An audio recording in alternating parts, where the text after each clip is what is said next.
firstly, is the rubbish being dumped from private homes in the area? Are they driving to town and dumping it where? Do you know? Yeah, well, the location that you've mentioned is largely household rubbish. Your black rubbish bags, your kind of furniture, household goods, and that. They'll find other places, but here in the town centre, it's by and large, your rubbish bags. Wow. So you agree the issue is a major problem, but why do you disagree with the naming and shaming as what Charity I Mangere are doing or have been doing? Yeah, I think, as you'd mentioned, there would be some privacy issues. I mean, I think from some experiences where you get people who may have since left the area, and you might name people who you actually could be somebody's grandparents. Right. There's different kind of scenarios, and I think, and another that might be of concern is that you might have a family where a person might be trying to get out of an abusive relationship.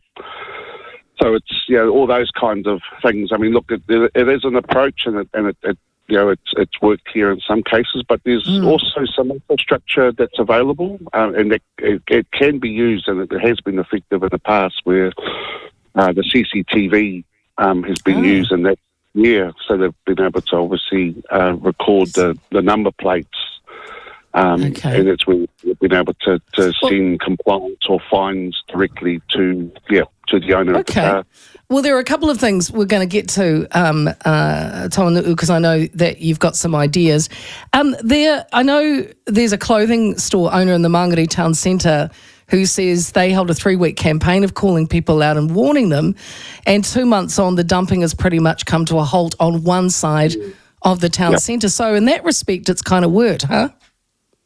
Yeah, well, absolutely. I mean, anyone that potentially and has thought about it, because they've either seen it, they've driven past, think, oh, geez, there's a place we can go to. That quite possibly has been part of the reduction. And again, and look, it's kind of a approach where you've got this one, the naming and shaming, or you've got other kinds of strategies, I suppose. And you put that all in the mix, and it's been part of a concerted effort right across.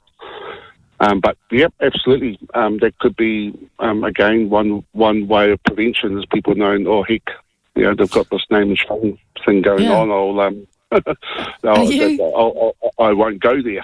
Well, that's right. I mean, you might not be, but I'm sure you're a man of with your ear on the ground. Are you aware that some private waste removal contractors had also been caught out dumping rubbish illegally?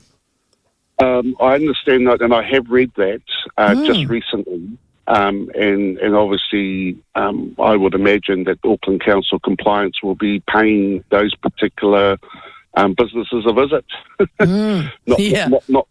Not very clever. Not very clever. Not very clever, and I imagine if you're paid for that particular service, that it would be disposed at the appropriate place. And they've pocketed the money and then dumped the rubbish illegally, which is terrible. You'd like to see another way. You'd also like to see possibly that could help the community is for bigger bins, but they do come at a cost. So what is that cost, and what have you been advocating, asking maybe what the council could do?